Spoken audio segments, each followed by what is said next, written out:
పాఠాన్ని కొనసాగించుకుందాం. విశ్వాస భ్రష్టత్వం దేనిని బట్టి వచ్చును అనేటువంటి విషయంలో మొదటిగా మోసం చేసే అబద్ధ బోధకులను బట్టి వస్తుందని, అబద్ధ బోధకులు ఎలాంటి వారో మనం ఇప్పటివరకు లేఖనాల ఆధారాన్ని బట్టి మనం చూసుకున్నాం. ఒక నిజమైనటువంటి దైవజనుడు, బోధకుడు, సువార్థికుడిగా పిలువబడుతున్న వ్యక్తి క్రీస్తు సంఘములో, క్రీస్తు ప్రభు యొక్క సంఘంలో పనిచేస్తున్నటువంటి దైవజనులు ఏ బోధన బోధించాలి అనేటువంటి విషయం గురించి కొన్ని మాటలు చెప్పుకొని మనం ముందు తర్వాత పాఠానికి వెళ్తాం, తర్వాత విషయానికి వెళ్దాం. అబద్ధ బోధలు అనేటువంటివి ఎప్పుడు పుట్టుకొస్తాయంటే అపోస్తలుల బోధకు వ్యతిరేకంగా బోధించినప్పుడు అవి పుట్టుకొస్తాయి. దేవుడు తన పిల్లలైన వారికి ఒక బోధనిచ్చాడు, ఒక డాక్టర్ని ఇచ్చాడు. దానినే అపోస్తలుల బోధ అంటారు. ఆ బోధ ఒక్కటే బోధ అని చెప్పి బైబిల్లో రాయబడింది. అది ఒక్కసారి అప్పగించబడిన బోధ అని చెప్పి రాయబడింది. ఎక్కడుందన్నమాట? యూదాపత్రిక 1వ అధ్యాయం 3వ వచనం. యూదాపత్రిక 1:3.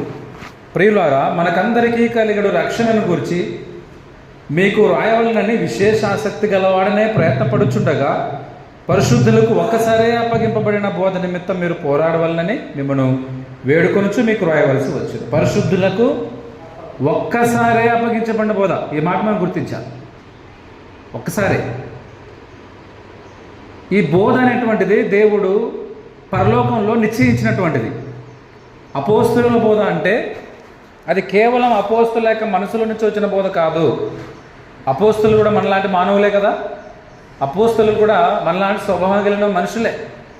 అయితే దేవుని యొక్క ప్రణాళిక ప్రకారముగా భూమి మీద ఉన్నటువంటి ప్రజలందరికీ ఏ బోధ అయితే బోధించబడాలో, ఏ బోధ బోధించబడితే వారికి రక్షణ కలుగుతుందో దానిని దేవుడు పరలోకంలో నిశ్చయించుకొని ఆ బోధని కాలం పరిపూర్ణమైనప్పుడు దేవుడు అపోస్తలుల ద్వారా మనకు అనుగ్రహించాడు. దానిని అపోస్తలుల బోధ అంటారు. అర్థమవుతుంది కదండి పాయింట్? పరలోకం ఉన్న దేవుడు సంకల్పించినటువంటి సంకల్పం మేరకు అపోస్తలులకు అప్పచెప్పినటువంటి బోధనే అపోస్తలుల బోధ అని అంటారు. ఈ అపోస్తలుల బోధ ఏ విధంగా వచ్చిందని మనం ఆలోచిస్తే, మొదటగా దేవుడు అపోస్తలుల్ని దేవుడే ఏర్పాటు చేశాడనేది మొదటి పాయింట్. అపోస్తలుల్ని ఎవరు ఏర్పాటు చేశారండి? దేవుడే. యేసుప్రభు అంటాడు ప్రార్థనలో, తండ్రి నీవు నాకు ఇచ్చిన వారు నీ వారే ఉన్నారు. 17వ అధ్యాయం యోహాను సువార్త. తండ్రి మీరు నాకు వారిని ఇచ్చావు అంటే యేసు ప్రభు శిష్యులో ఉండటం కోసం, లేకపోతే అపోస్తలులో ఉండటం కోసం 12 మంది అపోస్తలుని ఎవరిచ్చారు? దేవుడే ఇచ్చాడు. ఆయన ఎక్కడున్నాడు? పరలోకముందున్న దేవుడు, సృష్టికర్త అయిన దేవుడు, అందరికీ తండ్రి అయిన దేవుడు మనల్ని ప్రేమించి మనకు తన మాటలను భూమి మీద ఇవ్వడానికి కోసం తన కుమారుని లోకానికి పంపించి తన కుమారుని ద్వారా ఆయన మాట్లాడి తన కుమారుడు మాట్లాడే మాటలన్నీ కూడా నేర్పించడానికి కాను 12 మంది అపోస్తులను ఏర్పాటు చేసుకొని ఆ 12 మంది శిష్యులకి యేసు ప్రభు అపోస్తులని పేరు పెట్టి, ఇదిగో మీరు అపోస్తులుగా పిలువబడతారు, ఇది మీ పలానా పేరు, మీరు పలానా పేరు, మీరు పలానా పేరు అని చెప్పి 12 మంది పేరు పిలిచి వారిని తన శిష్యులుగా చేసుకుని తనతో పాటు వారిని దేవుని పనిలో ముందుకు కొనసాగించాడు. కాబట్టి అపోస్తులు అంటే ఎవరంటే అంత ఆషామాషిగా 12 మందిని ఏర్పాటు చేసుకోలేదు ప్రభు. 12 మందిని యేసుప్రభు ఎందుకు ఏర్పాటు చేస్తున్నాడంటే ఈ 12 మంది దేవుని సంకల్పంలో ఉన్నవారు కాబట్టి. మొదటి పాయింట్. తర్వాత అపోస్తుల యొక్క గుణం ఎలాంటిదంటే వారు లోకాశ లేని వాళ్ళు, ధనాపేక్ష లేని వాళ్ళు, సమస్తాన్ని విడిచిపెట్టి ప్రభువుని వెంబడించడానికి వచ్చిన వాళ్ళు, దేవుని రాజ్యం కోసం తపన పడేవాళ్ళు. కానీ అపోస్తులకి ఉన్నటువంటి ఒక ప్రత్యేకమైన లక్షణాలు మరి ఎవరికి లేనటువంటి లక్షణాలు ఎవరికి ఉన్నాయి? కేవలం అపోస్తులకు మాత్రమే ఉన్నాయి. అందుకనే ప్రభు వారిని తన శిష్యులుగా చేసుకొని తన బోధన వారికి నేర్పించాడు. అయితే కాలం గడిచే కొద్ది ఏమవుతుందంటే అపోస్తులు ఉన్నటువంటి ఆ మాటలు, ప్రభు మాటలు గుర్తుపెట్టుకోవడానికి ఎవరికి అవుతుందా? వాళ్ళకి అవుతుందా? ఎంతకాలం గుర్తుపెట్టుకుంటారు? ఇప్పుడు నేను మీకు చెప్పే బోధ ఎంతకాలం మీకు గుర్తుంటుంది? ఒక వారం వరకు ఉండొచ్చు, 10 రోజుల తర్వాత మర్చిపోయే అవకాశం ఉంది. మళ్ళీ అప్పుడు మీరు రాసుకున్న మాటను చూసుకుంటే మళ్ళీ గుర్తుకొస్తుంది. అయితే అపోస్తలులకి ప్రభు చెప్పిన మాటలు వాళ్ళు మర్చిపోకుండా ఉండాలంటే ఏం చేయాలి?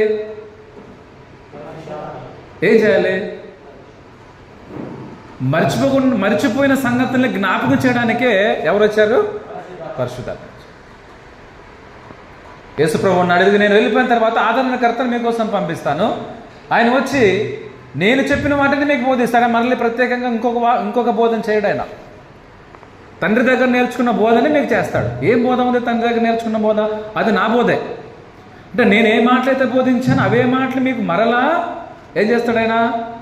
బోధిస్తాడా, జ్ఞాపకం చేస్తాడు? బోధిస్తాడా, జ్ఞాపకం చేస్తాడు ఆయన. ఎస్, బోధించాడు, కొత్త బోధ చేయడం మరలా జ్ఞాపకం చేస్తాడు. అంటే ఒక్క బోధనే. దేవుని దగ్గర ఒక బోధ ఉంది. దేవుని దగ్గర ఉన్నటువంటి బోధ ఎలాగొచ్చింది? యేసు ప్రభు ద్వారా లోకంలోకి వచ్చింది. వాక్యమైనటువంటి యేసు ప్రభు మాట్లాడిన ప్రతి మాట ఎవరు నేర్పించాడు? 12 మంది శిష్యులకు నేర్పించాడు. అయితే 12 మంది శిష్యులు ఏం చేశారనమాట? కాలక్రమంలో మర్చిపోయే అవకాశం ఉంది కాబట్టి వీరిని సర్వసత్తులు నడిపించడానికి ఎవరు పంపించాడు? సత్యస్వరూపైనటువంటి ఆత్మని దేవుడు పంపించాడు. ఆయన వచ్చి ఏం చేశాడు? యెరూషలేములో 12 అపోస్తుల కార్యగ్రంథం చదివినప్పుడు పెంతెకోస్తు పండుగ దినాన అపోస్తుల మీదకి పరిశుద్ధాత్మ రాలగా పరిశుద్ధాత్మ శక్తిని పొందుకున్నటువంటి 12 మంది అపోస్తులు ప్రభు చెప్పిన మాటలను మరలా జ్ఞాపకం చేస్తున్నాడు పరిశుద్ధాత్మ. అప్పుడు వాళ్ళ లోకానికి ప్రచారము చేస్తుంటూ వెళ్ళారు. లేఖలు రాయాలనుకున్నారు. తిమోతికి లేఖ రాయాలనుకున్నప్పుడు పౌలు గారు పరిశుద్ధాత్మ ప్రేరేపణ కలిగించి పౌలు గారి చేత రాయించేశారు. అలాగే 12 మంది అపోస్తులని పరిశుద్ధాత్మ దేంట్లో నడిపించాడు? సర్వసత్యంలోనికి నడిపించాడు. సర్వసత్యం. కాబట్టి దీనిని ఏమన్నారంటే అపోస్తుల బోధ. అపోస్తుల బోధ అంటే అది మనుషుల బోధ కాదు. ఎవరి బోధ? అది దేవుని బోధ. అల్టిమేట్గా దేవుని బోధ. ఆ అపోస్తలుల బోధని కాదన్న ప్రతి ఒక్కడు శాపగ్రస్తుడు. ఈ అపోస్తలుల బోధకు వ్యతిరేకంగా బోధించే ప్రతి ఒక్కరు అబద్ధ బోధకులు. అపోస్తలుల బోధ అనేటువంటిది ఎలాంటిదంటే అపోస్తల యొక్క ప్రమేయం లేకుండా, అంటే అర్థం అపోస్తల యొక్క జ్ఞానం లేకుండా, అపోస్తల యొక్క తలంపులు లేకుండా, అపోస్తల యొక్క ఊహాగానాలు లేకుండా దేవుని మనసులో ఉన్నటువంటి మాటలన్నింటిని కూడా వారు రాశారు, వారు బోధించారు. అందుకని అది అపోస్తలుల బోధ, అది దేవుని బోధ. పౌలు గారు అంటారు, ఒకసారి చదువుదాం. గలతీయులకు రాసిన పత్రిక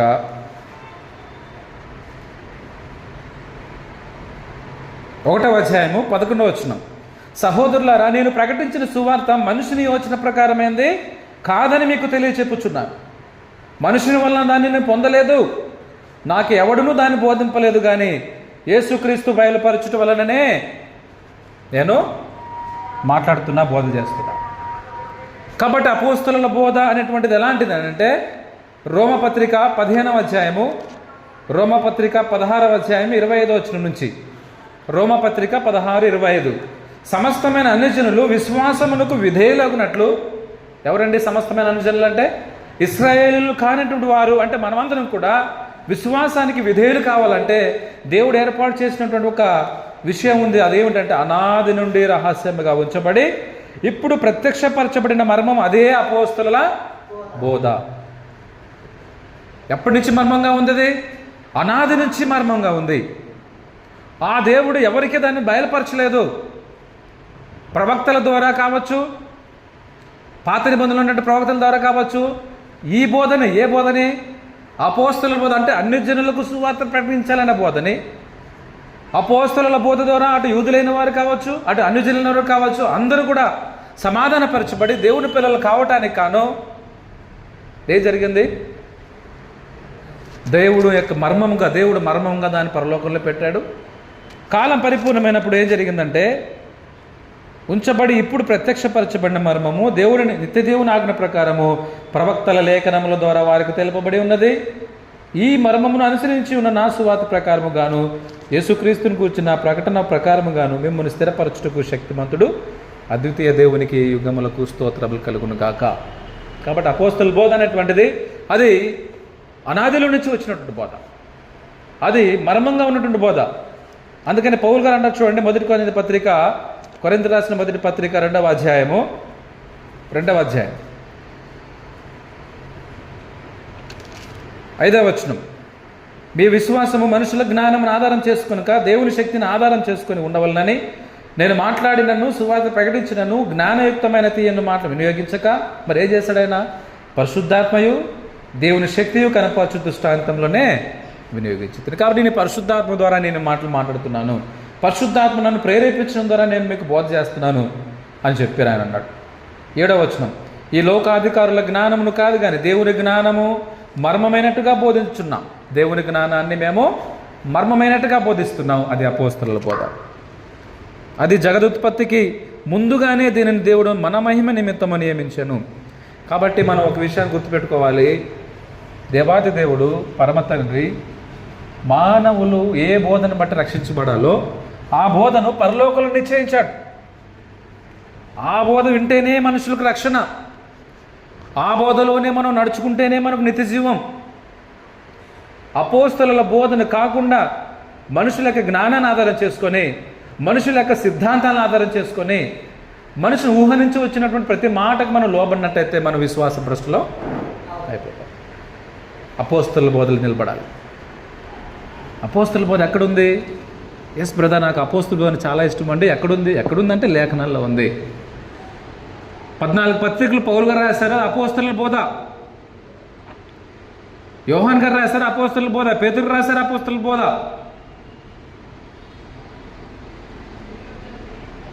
అంత మాత్రమే కాదు, ఇక ఎవరైతే పరిశుద్ధాత్మ ప్రేరేపణ వల్ల రాశారో అది అపోస్తలుల బోధగా పిలువబడతారు. కాబట్టి అపోస్తలుల బోధ అనేటువంటిది ఒకటి ఉన్నప్పుడు ఈ అబద్ధ బోధకులైన వారు గుర్తించవలసింది, ఈ అపోస్తలుల బోధకు మించి మనం ఒక్క మాట కూడా మాట్లాడకూడదు, తెగించకూడదు, ధైర్యం చేయకూడదు. గళితలు రాసిన పత్రికలో ఒక మాట ఉంటుంది చూడండి, చక్కటి మాట పౌలు గారే తెలియజేస్తున్నారు. ఎంత విచిత్రంగా ఉంటుందో మాట చదివితే నాకు ఆశ్చర్యం వేసింది. 1వ అధ్యాయము 6వ వచనం నుంచి చదివినట్లయితే, క్రీస్తు కృపను బట్టి మిమ్మల్ని పిలిచిన వారిని విడిచి భిన్నమైన సువార్త తట్టుకు మీరంత త్వరగా తిరిగిపోవడం చూడగా నాకు ఆశ్చర్యమగుచున్నది. అది మరొక సువార్త కాదు కానీ క్రీస్తు సువార్తను చెరపుగోరి మిమ్మల్ని కలవరపరచువారు కొందరు ఉన్నారు. మేము మీకు ప్రకటించిన సువార్త కాక, ఈ మాట వినండి, మేము మీకు ప్రకటించిన సువార్త కాక మరి ఒక సువార్తను ఎవరు ప్రకటించినా మేమైనను అనే మాట వింటున్నారా? ఏంటి? అపోస్తలుల బోధ ఒకసారి ప్రకటించబడిన తర్వాత, ఒకసారి స్థిరపరచబడిన తర్వాత, ఒకసారి అప్పగించబడిన తర్వాత మరలా ఎవరు బోధ చేయకూడదు? మళ్ళీ అపోస్తలులే బోధ చేయకూడదు. నేను పేతురు గారిని శిష్యుల్లో ప్రథమ ప్రాముఖ్యమైన వ్యక్తిని కాబట్టి పేతురు నన్ను ఇదిగో అపోస్తలుల బోధ కావాలి, నేను ఇంకో కొత్త బోధ చేస్తానంటే మనం ఒప్పుకోవచ్చా? అది వ్యతిరేకమైనటువంటిది, దేవుని సంకల్పానికి విరుద్ధమైనటువంటిది. పౌలు గారు అంటారు, నేను 14 పత్రికలు రాశానే, తక్కువ రాయలేదు కాబట్టి ఇది కాకుండా ఇంకో బోధ చేస్తానంటే నో. అపోస్తలులకు కూడా అధికారం లేదు. మళ్ళీ ఎప్పుడైతే అపోస్తలుల బోధ స్థిరపరచబడిందో అప్పుడు మరలా అపోస్తలు మేమైనా పరలోకం నుంచి దిగి వచ్చిన దేవదూత అయినా ఎవరైనా చెప్పినా కూడా వాళ్ళు శాపగ్రస్తులే. ముద్ర వేయబడింది, సీల్ వేయబడింది, అప్పగించబడింది. దానిని మార్చడానికి, దానికి కలపడానికి, దానిని చేర్చడానికి ఎవరికి అధికారము లేదు. బ్రదర్, తెలుగులో అర్థమవుతుంది కదా? బ్రదర్, కన్నడలో చెప్పమన్నారు నన్ను. అపోస్తలుల బోధ స్థిరపరచబడిన తర్వాత ఎలా స్థిరపరచబడింది అనేది మనం ఒకసారి చదివితే హెబ్రీయుల పత్రిక 2వ అధ్యాయము, హెబ్రీయులకు రాసిన పత్రిక 2వ అధ్యాయము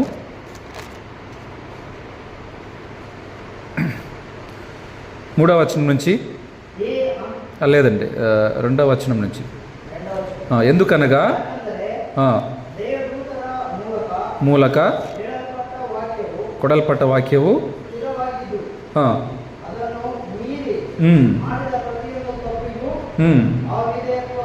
చూసారు. ఇక్కడ ఏముంది? దేవదూతల ద్వారా పలుకబడిన వాక్యము స్థిరపరచబడినందున ప్రతి అతిక్రమమును అవిధేయతయు న్యాయమైన ప్రతిఫలము పొంది ఉండగా ఇంత గొప్ప రక్షణ మనం నిర్లక్ష్యం చేసిన ఎలా తప్పించుకుందాం? అటు రక్షణ ప్రభువు బోధించడం చేత ఆరంభమైంది. ఎప్పటి నుంచి ఆరంభమైంది అన్నది? ప్రభువైన యేసుక్రీస్తు బోధించడం చేత ఆరంభమై ఎలాగైంది? దేవుడు తన చిత్తానుసారంగా సూచక్రియలను ఎవరి ద్వారా చేయించాడు? ప్రభు ద్వారా చేయించాడు. తర్వాత అపోస్తలుల ద్వారా చేయించాడు. నానా విధములైన అద్భుత చేతను, వివిధములైన పరిశుద్ధ ఆత్మవరములో నన్ను అనుగ్రహించుట చేతను వారితో కూడా సాక్ష్యం ఇచ్చుచుండగా వినిన వారి చేత మనకు దృఢపరచబడింది. ముద్ర వేసి సీలు వేసేసి అప్రూవ్డ్ చేసి దేవుడు మన చేతులు ఏం పెట్టాడు? ఇప్పుడు అపోస్తుల బోధ పెట్టేసిన తర్వాత ఇదిగో అపోస్తుల బోధ కాదంటే దానికి వ్యతిరేకంగా నేను ఇంకోటి చేస్తానంటే వాడు అక్రమకారుడు కాదా? వాడు శాపగ్రస్తుడు కాదా? కాదంటారా? కాబట్టి అపోస్తుల బోధ ఎంత ప్రాముఖ్యమైనదో తెలుసుకోవాలి. అపోస్తుల బోధ స్థిరపరచబడిన తర్వాత అపోస్తులకు అధికారం లేదు, పరలోకంలో ఉన్న దేవతలకు కూడా అధికారం లేదు. ఇంకా మనుషుల మీద మనకేమాటది? మనకి ఎక్కడ ఉంది అధికారం? ఎంత ధైర్యం చేయాలి? అందుకనే అపోస్తుల బోధ అనేటువంటిది స్థిరంగా కట్టబడితే, స్థిరంగా నిలబడితే ఈ మోసం చేసే అబద్ధ బోధకులు బయలుదేరరు. కానీ విచిత్రం ఏమిటంటే అబద్ధ బోధకులు వాత వేయబడిన మనస్సాక్షి కలిగిన వారే, భ్రమ కలిగినటువంటి ఆత్మ కలిగిన వాళ్ళే నాశనానికి తమంతట తాము వాళ్ళు ఏం చేస్తున్నారంటే వాళ్ళు చెడిపోతున్నారు, అపోస్తుల బోధను వ్యతిరేకిస్తున్నారు. ఈ అపోస్తుల బోధ కాకుండా అబద్ధ బోధకులు ఎందుకు బయలుదేరారంటే, అబద్ధ బోధకులు బయలుదేరి రావడానికి గల కారణం ఏంటో తెలుసానండి? బైబిల్ రాయబడింది. అబద్ధ బోధకులు బయలుదేరడానికి గల కారణం ఏమిటంటే, ఆ అబద్ధ బోధకులను ప్రోత్సహించే ప్రజలు ఉన్నారు కాబట్టే, అబద్ధ బోధకులను ప్రోత్సహించే ప్రజలు ఉన్నారు కాబట్టే ధైర్యంగా ఈరోజున వాళ్ళు అబద్ధ బోధ చేస్తున్నారు. మా పాస్టర్ గారు వదిలిసి మేము ఎక్కడికి రావండి, మా సంఘం వదిలిసి మేము ఎక్కడికి రావండి, అంతే. ఇంకా మీరు ఎన్నైనా చెప్పండి, మీరు ఏమైనా చేయండి, మేము మాత్రం మా సంఘం వదిలిపెట్టి మేము రాం. మేము తరతరాల నుంచి మా తల్లిదండ్రులు, మా అవతాతలు అందరూ కూడా ఇక్కడే ఉన్నాయి, ఈ సంఘంలోనే. ఎవరు ఉన్నప్పుడు? ప్రోత్సహించే జనాలు ఉన్నప్పుడు అబద్ధ బోధలు పెట్టలేకపోతారు, ఇక వాళ్ళు స్థిరపరచబడిపోతారు. తిమోతికి రాసిన 2వ పత్రిక, పౌలు గారు రాసిన 2వ పత్రిక 4వ అధ్యాయము 4వ వచనం. ಅವರು ಸತ್ಯಬೋಧನೆಗೆ ಕಿವಿಗೊಡದೆ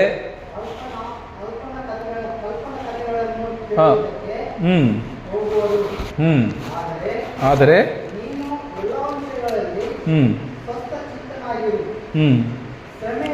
3ನೇ ವಚನ ಓದ್ತಾ ಇದ್ದೀರಾ? 4ನೇ ಅಧ್ಯಾಯ, 2ನೇ ತಿಮೋತಿ 4ನೇ ಅಧ್ಯಾಯ 3ನೇ ವಚನ. ಯಾಕಂದರೆ ಜನರು ಸ್ವಸ್ಥ ಬೋಧನೆಯನ್ನು ಸಹಿಸಲಾರದ ಕಾಲ ಬರುತ್ತದೆ, ಅವರು ದುರಾಶೆಗಳಿಗೆ ಅನುಕೂಲರಾದ ಅನೇಕ ಉಪದೇಶರನ್ನು ಏನು ಮಾಡ್ಕೊಂತಾರೆ? ಅವರೇ ಏರ್ಪಾటు ಮಾಡ್ಕೊಂತಾರೆ. ಇದು ದೇವರ ಏರ್ಪಾಟಲ್ಲ. ಸುಳ್ಳು ಬೋಧಕರು ಸಭೆಯಲ್ಲಿ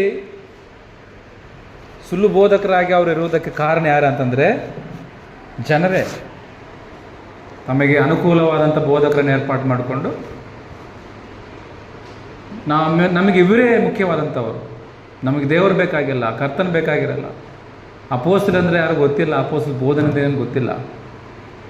ಈ ರೀತಿಯಾಗಿ ಲೋಕದಲ್ಲಿ ನಡೀತಾ ಇದೆ, వాతావరణ ಇದೆ. జనాలు ఎలా ఉన్నారంటే తమకు అనుకూలమైనటువంటి బోధకులను ఏర్పాటు చేసుకుంటున్నారు. తర్వాత 4వ వచనంలో సత్యమునకు చెవి ఇవ్వకుండా కల్పనా కథలకు తిరుగుతున్నారు. అందుకనే అబద్ధ బోధకులు పెట్టిపోతున్నారండి. ఇంకేం చేయాలి? వాళ్ళకి అదే కదా ఛాన్స్. మోసపోయే వాళ్ళు ఉన్నంత వరకు మోసం చేసే వాళ్ళు ఉంటారు కదా, అది జనరల్గా అంటాం కదా. మరి మోసం చేయడానికి నువ్వు ఇష్టపడుతున్నప్పుడు మోసగాడు రెడీగా ఉన్నాడు, వానికి ఈజీ పని అయిపోతుంది. జనాలు ఏం చేస్తున్నారంటే రోజున తమకు అనుకూలమైన బోధకులను ఏర్పాటు చేసుకుంటున్నారు. సత్యమునకు చెవి ఇవ్వకుండా కల్పనా కథలకు చెవినిస్తున్నారు. 2వ తిమోతి 3:8 ఏం రాయబడిందంటే 2 వ్యక్తులు ఉన్నారు చూడండి. 2వ తిమోతి 3వ అధ్యాయము 8వ వచనం. ఎన్నే ఎంబ్రే అనువారు మోషేని ఎదిరించినట్టు వీరును చెడిన మనసు కలిగి విశ్వాస విషయంలో ఏమైపోయారంట?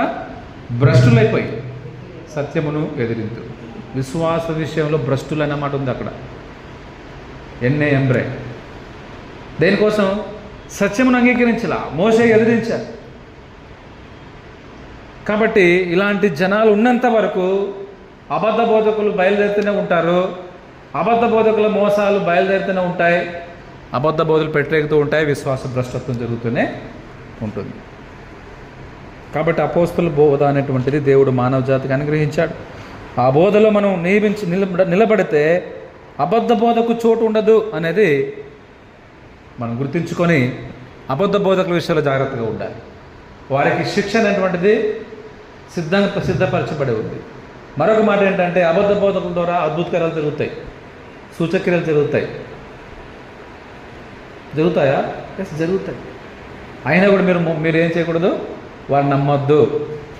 24వ మత్తయి సువార్త 24వ అధ్యాయంలో ఆ మాట ఉంటుంది చూడండి. 24వ అధ్యాయము 24వ వచనం, మత్తయి సువార్త 24:24.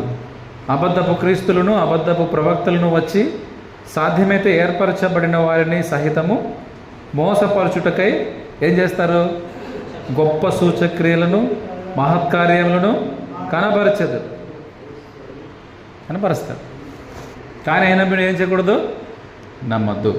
అంటే వాళ్ళ ద్వారా కొన్ని క్రియలు జరుగుతాయి. అవి ఎవరి క్రియలు? అవి సైతానిక క్రియలే. సాతానే వారిలో క్రియలు జరిగిస్తాడు. ఇంకో మాట ఉంటుంది, 2వ తెస్సలోనిక పత్రిక 2వ అధ్యాయము 9వ వచనం చదువుదాం.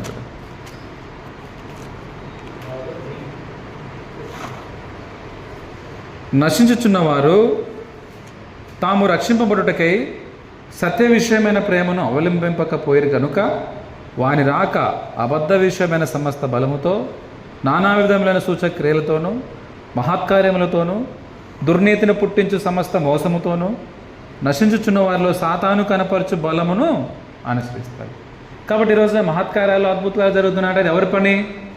సాతాని క్రియ. అది అబద్ధ బోధకుల్ని సాతాను బాగా వాడుకుంటున్నాడు కాబట్టి పని జరుగుతూ ఉంది. అలాగని చెప్పినది ప్రభు పని అనుకోవద్దండి, దేవుని పని అనుకోవద్దు. అద్భుత కార్యాలు మహత్కార్యాలు అనేటువంటివి జరగడానికి ఒక ఉద్దేశం ఉంది. ఆ ఉద్దేశం నెరవేర్చబడిన తర్వాత అవసరం లేకుండా పోయింది. వాక్యాన్ని స్థిరపరచడం కోసం అపోస్తలులు ఏం చేశారు? అద్భుత కార్యాలు చేశారు, సూచక్రియలు చేశారు. మరి యేసు ప్రభు ఎందుకు చేశాడు? ప్రభు ఎందుకు చేశాడంటే నేను దేవుని కుమారుని నిరూపించుకోవడం కోసం ఆయన అద్భుత కార్యాలు సూచక్రియలు చేశారు. అపోస్తలులు చేసిన కారణం వేరే, ప్రభు చేసినటువంటి కారణం వేరే. మరి ఈరోజు బయలుదేరేవారు మేము కూడా చేస్తామంటే దేని ఎందుకోసం చేస్తారు? ఏ కారణాన్ని బట్టి చేస్తారు మీరు అద్భుత కార్యాలు? ఏమి సాధించాలని? మనుషుల్ని మభ్యపెట్టడానికి కాకపోతే. కాబట్టి సూచక్రియలు అద్భుత కార్యాలు ఈ రోజులో ఒకవేళ జరిగినా అది అబద్ధం, అది దేవుని పని కాదు అనేది గుర్తించండి. కొంతమంది అంటారు, మీకు ఏం తెలుసు బ్రదర్, నాకు తెలిసి అనుభవించిన వానికి నాకు మేలు జరిగింది అందుకే నేను సాక్షి చెప్తున్నాను అంటాడండి. మేలు జరిగిందేమో, అదే సాతాని క్రియ. నీకు అర్థం కావాలి, సాతాను పని జరిగించాడు. కాబట్టి సాతాను కనపరిచే బలం అనేటువంటిది అబద్ధ బోధకులు పనిచేస్తుంది.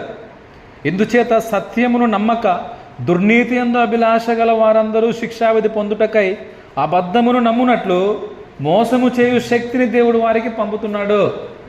దేవుడు కూడా హెల్ప్ చేస్తాడు అలాంటి వారికి. అదే మీరు ఇంత కష్టం అవసరం లేదు, ఇంకా మీరు అలా ఆల్రెడీ మీరు ఇంకా దానికి ఏమైపోయారు? దాసులు అయిపోయారు కాబట్టి, బానిసలు అయిపోయారు కాబట్టి మీరు దాన్ని చేయడానికి నేను శక్తిని ఇస్తున్నా. దుర్నీతిని కూడా నమ్మే శక్తి మీకు ఇస్తున్నా. అభిలాష గల శిక్షావిధి పొందుటకై అబద్ధాన్ని నమ్మే శక్తి ఎవరికి ఇస్తున్నాడంట? ఈరోజు చాలామంది అబద్ధాన్ని కూడా నిర్భయంగా చెప్తున్నారు, మీరు నమ్ముతూనే ఉంటున్నారు. అంటే ఆ శక్తిని ఎవరు ఇచ్చారనమాట? వాళ్ళకి దేవుడే ఇచ్చాడు. దేవుడే అపవాదికి అప్పచెప్తాడు. దేవుడే అపవాదికి అప్పచెప్తాడు. జాగ్రత్త. కాబట్టి ఇంత చేస్తున్నా కూడా, ఎన్ని బోధలు జరుగుతున్నా కూడా, ఎంత జరుగుతున్నా నాకేం జరగట్లేదు అనుకుంటున్నావేమో. అపవాది పని ఉంది. రెండవ, దేవుడే నిన్ను ఆ విధంగా చేస్తున్నాడు. ఈ ట్రిక్ను గుర్తించలేకపోతున్నాం, అపవాది తంత్రాలను గుర్తించలేకపోతున్నాం, దేవుని శిక్షను అర్థం చేసుకోలేకపోతున్నావు. దేవుడు శిక్షిస్తే ఎలా ఉంటుంది ఆ శిక్ష? అది న్యాయబద్ధంగా ఉంటుంది. ఆ శిక్షలో అన్యాయం ఉండదు. ఈ రోజున కోర్టులో న్యాయాన్యాయాలు జరుగుతున్నాయి. ఏది న్యాయమో తెలియదు, ఏది అన్యాయమో తెలియదు.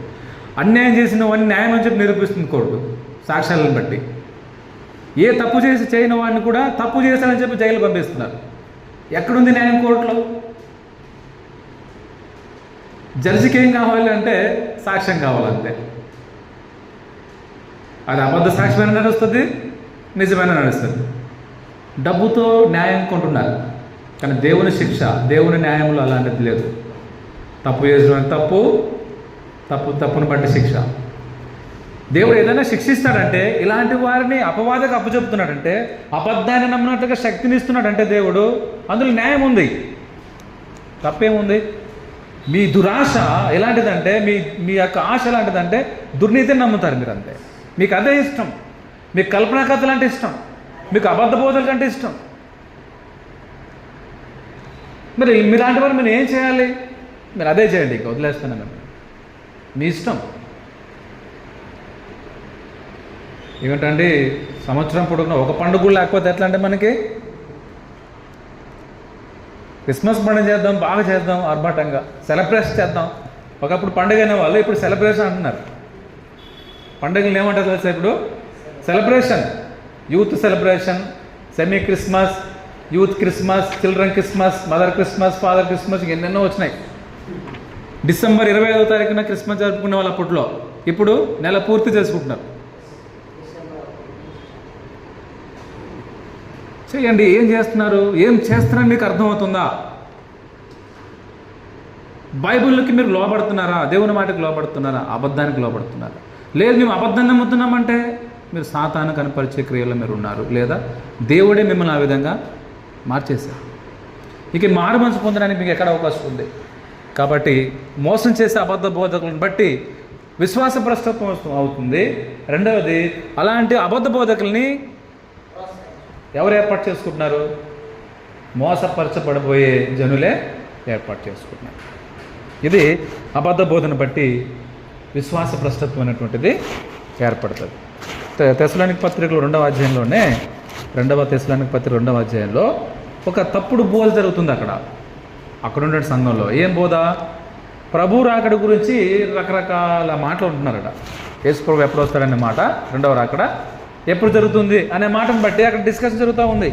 కొంతమంది అదిగో ఇప్పుడు వస్తాడు, కొంతమంది కళల ద్వారా, కొంతమంది వాక్యాల ద్వారా రకరకాలుగా బోధిస్తూ ఉంటే పౌలు అంటున్నారు, ప్రభు దినం ఇప్పుడే వచ్చినట్లు ఆత్మ వలనైనను మాట వలనైనను మా యొద్ద నుండి వచ్చినదని చెప్పిన పత్రిక వలన ఎవడైనా చెప్పినట్లయితే మీరు త్వరపడి చంచల మనస్సులు కాకుండా వలనని, బెదరకుండా వలనని మన ప్రభువైన యేసుక్రీస్తు రాకడను బట్టి మనం ఆయన యొద్ద కూడుకున్నట్టును బట్టి మిమ్మల్ని వేడుకొనుచున్నాము.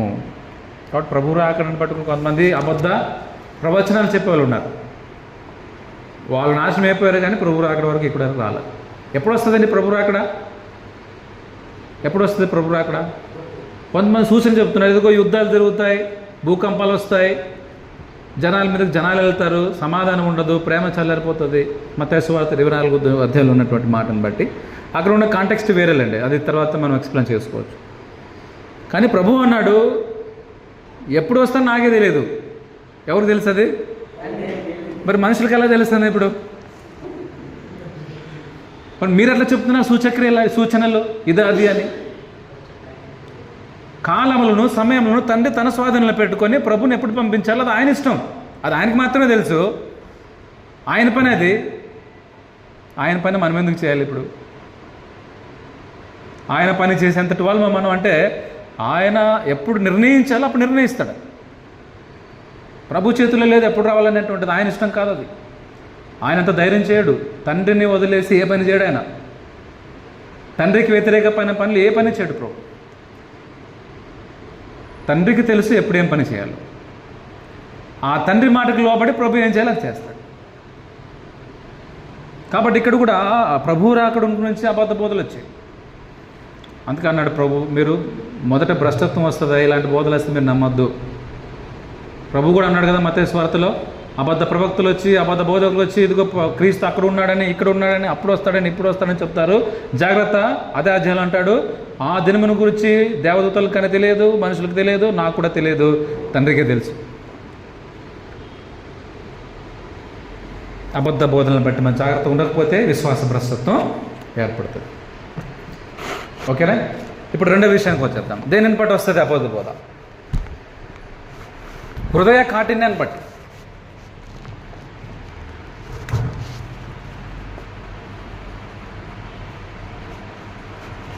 హృదయం యొక్క కాఠిన్యం. రాసుకోండి, మీరు కన్నడలో రాసుకునే వాళ్ళు ఉన్నారు కదా, రాసుకో. ఇదేనా అది? అక్కడ ఉంది, అది ఇక్కడ ఉంది. అది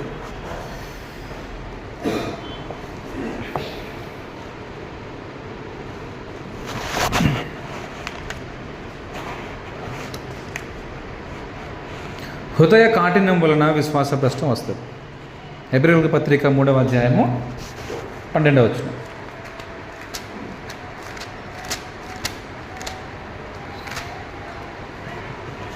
సహోదరులారా, జీవము గల దేవుని విడిచిపోవునట్టి విశ్వాసము లేని దుష్ట హృదయము మీలో ఎవని ఎందైనను ఒకవేళ ఉండునేమని జాగ్రత్తగా చూచుకోండి.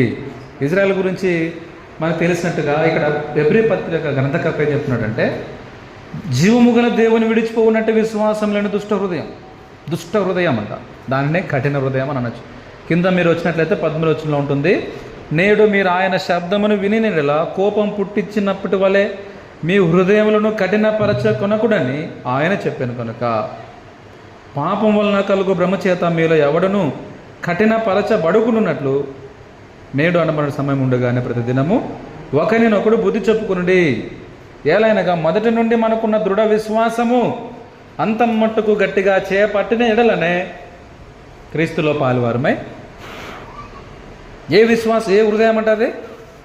కఠినమైన హృదయం. ఎవరు ఈ కఠిన హృదయాలు అంటే దేవుని కూడా వదిలేస్తారు. ఏ దేవుని వదిలేస్తారు? జీవము గల దేవుని వదిలిపెట్టే హృదయం. వదిలేసిన వారి చరిత్ర ఉందా? ఉంది. ఇజ్రాయెల్ చరిత్ర.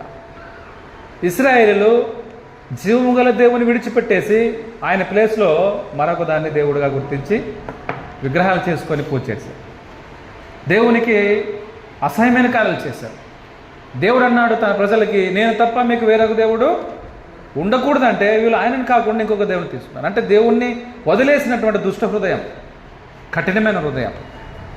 కఠినాత్ములైన వారు విశ్వాస భ్రష్టులైపోతారు. హృదయాన్ని కఠినం చేసుకుంటే విశ్వాస భ్రష్టత్వానికి దారితీస్తుంది. అది మొదటి మెట్టు. అందుకన్నాడు పౌలు గారు ఇక్కడ గ్రంథకర్త హెబ్రీ పత్రికలో, మీ హృదయములను కఠినపరచుకోవద్దండి. కఠినపరచుకున్నారంటే మాత్రం మీరు ఇజ్రాయెల్ వరే మీరు కూడా దేవుని విడిచిపెట్టిపోయే ప్రమాదం ఉంది. అది దుష్ట హృదయం. కీర్తనల పుస్తకం 53వ కీర్తన 1వ వచనంలో, దేవుడు లేడని బుద్ధిహీనులు తమ హృదయంలో అనుకుంటారు. ఎవరు అనుకుంటారండి? కీర్తనలు 53:1. దేవుడు లేడని బుద్ధిహీనులు తమ హృదయంలో అనుకుంటారు. వారు చెడిపోయిన వారు, అసహాయకారాలు చేసేవారు, మేలు చేసేవారు ఎవరు కూడా లేరు. కాబట్టి కఠినపరుచుకుంటే మనుషులు ఏమవుతారంటే దేవునికి చోటివ్వరు. హృదయంలో దేవుణ్ణి వదిలేస్తారు. ఆ హృదయంలోనికి దేవుని యొక్క ప్లేస్ని మరొక దానికి ఇచ్చేసి ఏం చేస్తారనమాట? బుద్ధిహీనులుగా, అసహాయకాలు చేసేవారుగా, దుష్టులుగా, దుర్మార్గులుగా, దీన్ని ఏమంటారో విశ్వాస భ్రష్టత్వం అంటారు. జీవం గల దేవుణ్ణి కలిగి ఉన్నప్పుడేమో భక్తి కలిగిన ప్రజలుగా, విధేయత కలిగిన ప్రజలుగా, పరిశుద్ధులుగా, నీతిమంతులుగా ఉండే అవకాశం ఉంది. ఎప్పుడైతే ఒక వ్యక్తి హృదయాన్ని కఠినపరుచుకుంటాడో అప్పుడేమైపోతాడు? దుష్టుడుగా, దుర్మార్గుడు, అసహాయకుడుగా. దేవుడే లేడంటారు లాస్ట్కి. ఇక దేవుడు ఎక్కడ ఉన్నాడని అంటారండి. ఎంత ధైర్యం చూడండి. దేవుని దృష్టిలో మనం అంతా ఎలా ఉన్నామంటే చిన్న పురుగు వలె కనపడతాం మనం. అలాంటి మనం ఏమంటున్నాం? దేవుడు ఎక్కడ ఉన్నాడని అంటాం. ఎంత ధైర్యం ఉండాలి మనకు.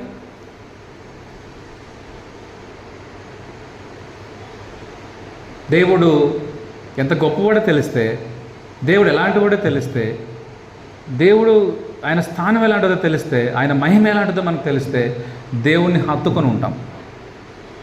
తెలియకపోతేనే ఇవన్నీ వస్తాయి, పట్టించుకో. అందుకనే దేవుని గురించినటువంటి అవగాహన మనకు రావాలి. యేసు ప్రభువు ఉన్నాడు యోహాను సువార్త 17వ అధ్యాయము 3వ వచనంలో, అద్వితీయ సత్యదేవుడైన నిన్నును నీవు పంపిన యేసుక్రీస్తును ఎరగాలి. నాకు తెలియదంటే కాదు, మళ్ళీ ఎరగడం ద్వారా నీకు నిత్యజీవం వస్తుంది. దేవుడు ఎవరో నీకు తెలియకపోతే నిత్యజీవం ఎలాగొస్తుంది? నీ హృదయంలో దేవునికే చోటు లేకపోతే, నువ్వు భ్రష్టుడు కాకపోతే మరి ఎవరు? హృదయాన్ని కఠినపరుచుకుంటే వచ్చే ప్రమాదం. ఎవిల్ హార్ట్ ఆఫ్ అన్బిలీఫ్, దాన్ని ఏమన్నారంటే ఎవిల్ హార్ట్ అంట. అంటే దయ్యం యొక్క హృదయం, భ్రష్ట హృదయం.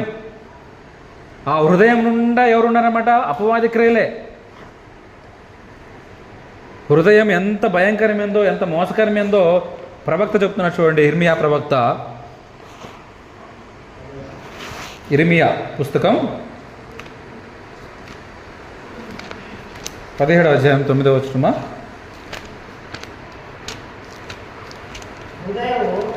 17:9. హృదయము ఎల్లకింతలు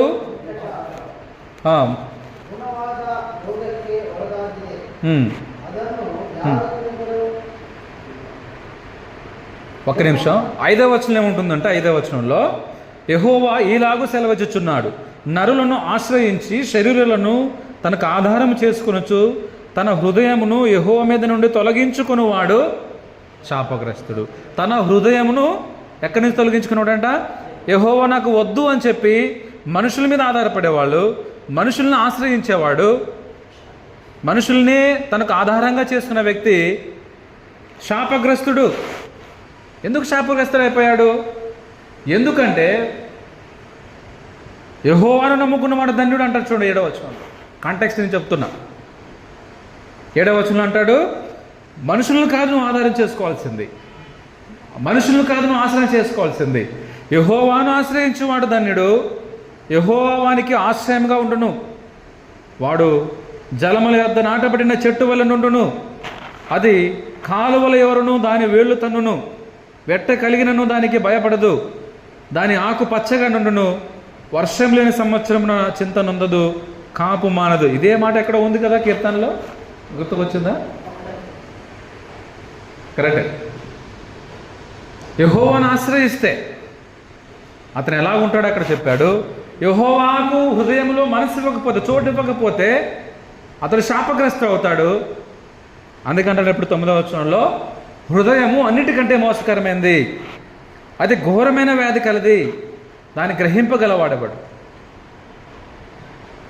ఒకని ప్రవర్తనను బట్టి వాని క్రియల ఫలము చొప్పున ప్రతి వాని ప్రతీకారం చేయుటకు యెహోవాను నేను హృదయమును పరిశోధించువాడను, అంతరింద్రియములను పరీక్షించువాడను.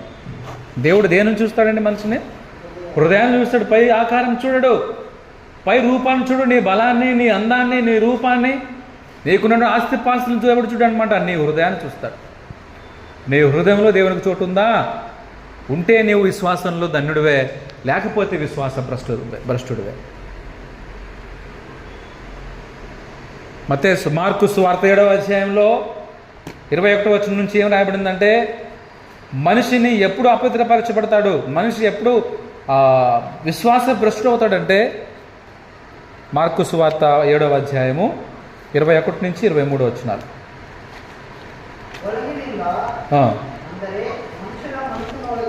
మనుషుని యొక్క హృదయంలో నుండి చూసారా? అక్కడి నుంచి అంట మనుషుని యొక్క హృదయంలో నుండి వచ్చినవే మనుషుని అపవిత్రపరుస్తాయి.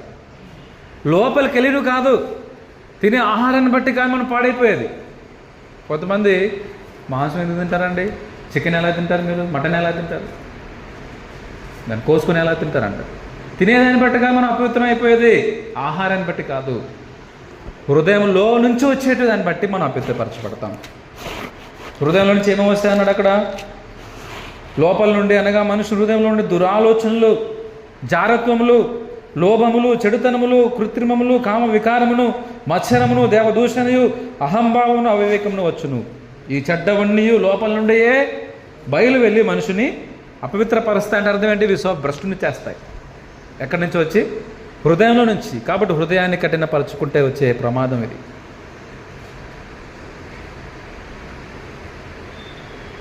మొదటి తిమోతి పత్రిక 1వ అధ్యాయము 19వ వచనంలో ఇద్దరు వ్యక్తులు ఉన్నారు. తిమోతికి రాసిన మొదటి పత్రిక 1:19, అట్టి మనస్సాక్షిని కొందరు త్రోసివేసి విశ్వాస విషయమై ఓడబద్దలైపోయిన వారి వలె చెడే ఉన్నారు. విశ్వాస విషయాలు ఎలా ఉన్నారంట? ఓడబద్దలైపోతే ఎలా ఉంటుందో అలాగా వారి విశ్వాస జీవితం అనేటువంటిది చెడిపోయింది. వారు ఎవరంటే హుమనేను, అలెగ్జాండర్ అని వారు ఉన్నారు. వీరు దూషింపకుండా శిక్షించబడుటకై వీరిని సాతానుకు అప్పగించితిని. సాతానికి అప్పగించింది ఎవరు? తిమోతి గారు, పౌలు గారు. నేను సాతానికి అప్పగించేసానయ్యా ఎవరిని. హుమనేను, అలెగ్జాండర్ అనే వ్యక్తులు మనస్సాక్షి దోషారోపణ లేని వారై, హృదయంలో కఠినపరచబడిన వాళ్ళై ఏం చేశారంటే వాళ్ళు విశ్వాస భ్రష్టులు అయిపోయారు. విశ్వాస విషయంలో ఓడబొద్దలైపోయిన వారి వల్ల ఉన్నారు. కాబట్టి హృదయంలో కఠినం చేసుకోవద్దండి. ఏప్రిల్ పత్రిక వద్దాం. మళ్ళీ కఠినం చేసుకోకుండా ఏం చేయాలంటే 2వ అధ్యాయంలో మీ హృదయంలో కఠినపరచుకొనకూడని ఆయన చెప్పాను కనుక పాపం వలన కలుగు భ్రమచేత మీలో ఎవడను కఠినపరచబడుకున్నట్టు నేడు అనబడే సమయం ఉండగానే ప్రతిదినము ఒకరినొకడు బుద్ధి చెప్పుకొనుడి. బుద్ధి చెప్పుకోవాలి, ప్రతిదినము ఒకరినొకడు బుద్ధి చెప్పుకోవాలి, తగ్గించుకోవాలి.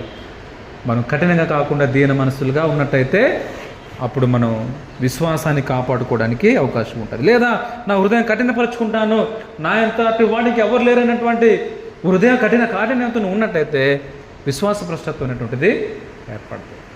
అది బోధించే బోధకులైనా సరే, సంఘస్థులు ఉన్నవారు ఎవరైనా కానీ, అందరికీ సంబంధించిన మాట.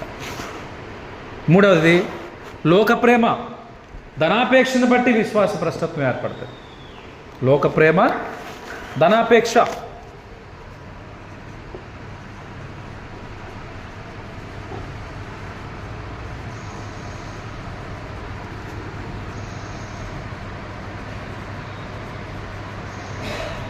లోకములో ఉన్నదంతా ఏంటి? శరీరాశ, నేత్రాశ, జీవపు డంబం. మనుషులు పాపం చేయడానికి గల కారణం ఏమిటంటే లోకాశ. కరెక్ట్ అన్న వాక్యానుసారంగా అది మనుషులు పాపం చేయడానికి గల కారణం లోకాశ. ఎక్కడుందన్నమాట? యాకోబు పత్రిక, లేదంటే మనం 1 యోహాను పత్రిక ఒకసారి చదువుదాం. 1 యోహాను పత్రికలోనే ఉంది కదా, 2వ అధ్యాయము 15, 16. ఈ లోకమునైనను లోకములో ఉన్న వాటినైనను ప్రేమింపకుడి. నీలో లోక ప్రేమ ఉన్నట్టయితే నువ్వు భ్రష్టుడైపోతావు. ఏముంది లోకంలో బ్రదర్, ఎందుకు ప్రేమించుకుని లోకంలో అంటావేమో. లోకం అంటే అర్థం ఏంటో చెప్పాడు అక్కడ. లోకంలో ఉన్నది ఏంటో చెప్పాడు. ఏముంది లోకంలో? ఎవడైనాను లోకమును ప్రేమించినట్టు తండ్రి ప్రేమ వాడిలో ఉండదు. లోకంలో ఉన్నదంతా ఏంటన్నమాట? శరీరాశ, నేత్రాశ, జీవపుడంబం. ఇవి తండ్రి వలన పుట్టినవి కాదు. కాబట్టి మీరు లోక ప్రేమను కలిగి ఉండద్దు. ఒకవేళ కలిగి ఉన్నావా విశ్వాస భ్రష్టత్వం నీలో వస్తుంది. లోకమును దాని ఆశ గతించిపోవును కానీ దేవుని చిత్తం జరిగించేవాడు నిరంతరము నిలుచు. 2వ అధ్యాయము 15, 16, 15th and 16th వర్స్. 1 యోహాను పత్రికే 1వ అధ్యాయం 15, 16 వచ్చిన. లోకమును ప్రేమించమని చెబుతున్నాడా, ప్రేమించకూడదని చెప్తున్నాడా దేవుడు? మీరు చాలామంది లోక ప్రేమనే, లోకం ఉంటే చాలా ఇంకా దేనైనా అన్నీ మర్చిపోతారు. లోకాన్ని ప్రేమించి మిగతావన్నీ దేవుని సంగతులను పట్టించుకోకుండా లోకాశల మీద మనసు కలిగిన వాళ్ళు భ్రష్టులు కాకపోతే మరి ఏమవుతారు? యాకోబు పత్రిక, యాకోబు గారు రాసినటువంటి పత్రిక 4వ అధ్యాయము 4వ వచనం. వ్యభిచారిణులారా, ఈ లోక స్నేహము దేవునితో వైరమని మీరు ఎరుగరా? కాబట్టి ఎవడు ఈ లోకంతో స్నేహం చేయగలనో వాడు దేవునికి శత్రువు అవుతాడు.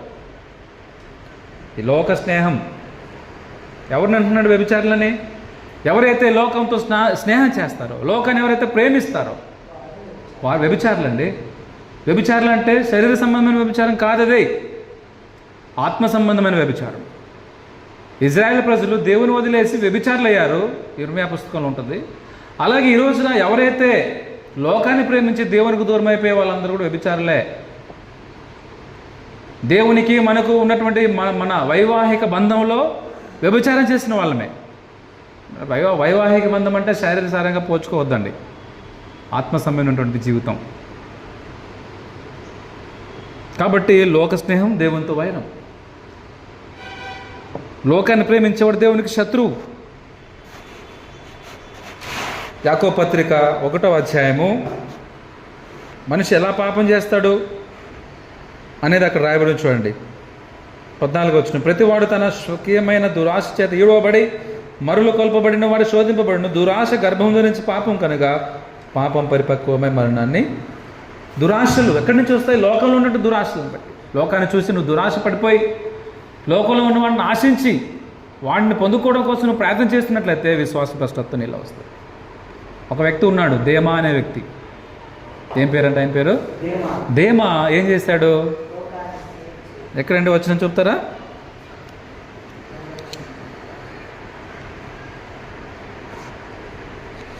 రెండవ తిమోతి 4వ అధ్యాయము 10వ వచనం.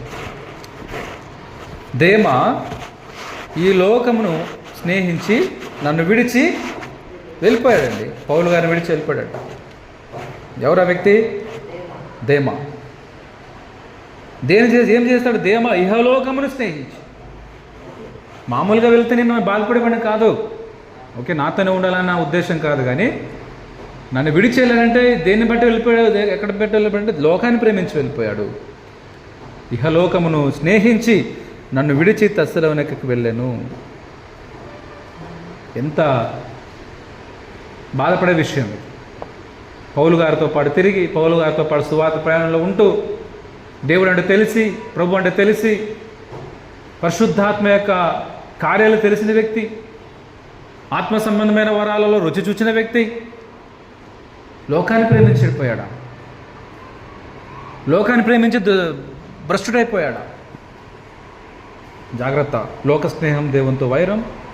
లోకాన్ని స్నేహించిన వాడు ఏమవుతాడంటే భ్రష్టుడైపోతాడు. ధనాపేక్ష అంటే అర్థం ధనం మీదనే జీవిత లక్ష్యం కలిగి ఉండడం. మరొక మాట ధనాపేక్ష అన్న మాట ఉంది కదా అక్కడ. ధనాపేక్ష వలన ఏమవుతాడండి? 1 తిమోతి పత్రిక 6వ అధ్యాయము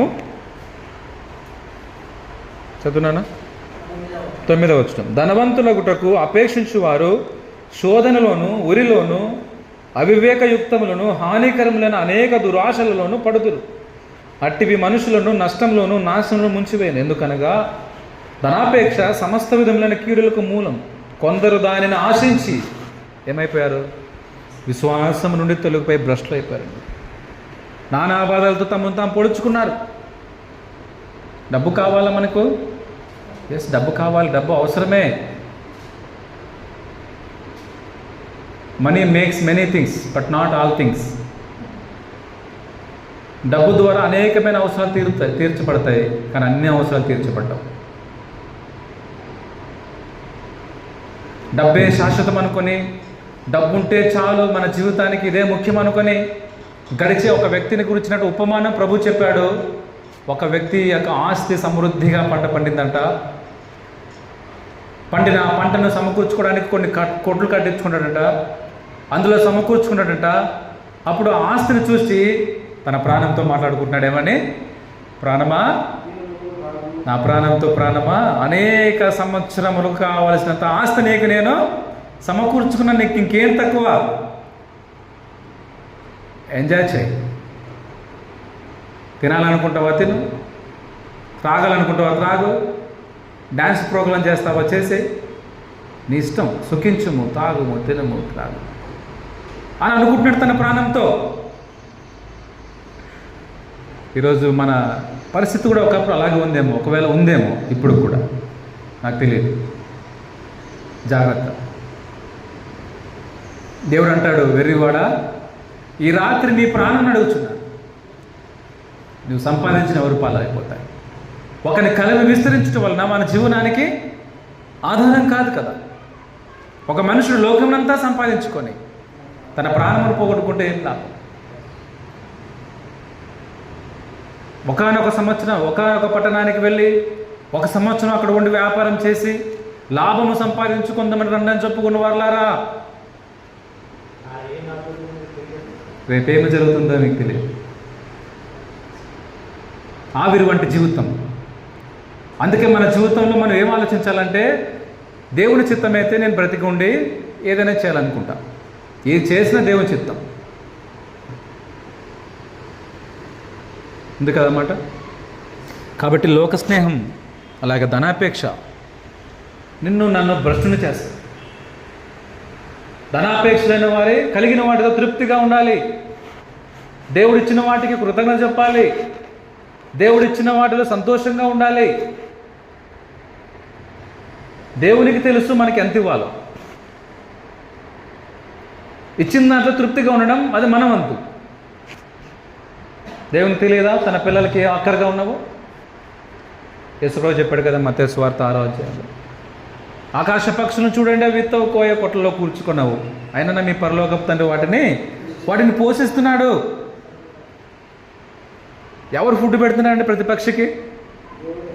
ప్రతి కుక్కకి ఎవరు ఆహారం పెడుతున్నారు? ప్రతి జంతువుకి ఎవరు ఆహారం పెడుతున్నారు? ఎక్కడో కొంతమంది పెడుతుండొచ్చేమో, అన్ని జంతువులకు పెట్టట్లేదు కదా. మరి అవి ఎలా బతుకుతున్నాయి? పోషించే దేవుడు ఉన్నాడు. మరి వాటికంటే శ్రేష్ఠులైన మనల్ని దేవుడు పోషించలేడా? పోషిస్తాడు. కాబట్టి మనం భూ సంబంధమైన వాటి మీద మనసు పెట్టుకోకూడదు. కొలస్సీ పత్రిక 3వ అధ్యాయము 2వ వచనం, మీరు క్రీస్తుతో కూడా లేపబడిన వారైతే పైనున్న వాటినే వెతకండి, అక్కడ క్రీస్తు దేవుని కుడి పార్శ్వమున కూర్చుండి ఉన్నాడు. పైనున్న వాటి మీదనే కానీ భూ సంబంధమైన వాటి మీద మనస్సు పెట్టుకొనకుడి. మనస్సు పెట్టుకోవద్దండి. కొంతమందికి పుట్టినరోజు చేసుకోవాలంటే పిచ్చి, బర్త్డే సెలబ్రేషన్ అంటే పిచ్చిగా ఉంటుంది. ఉంటుందా లేదా?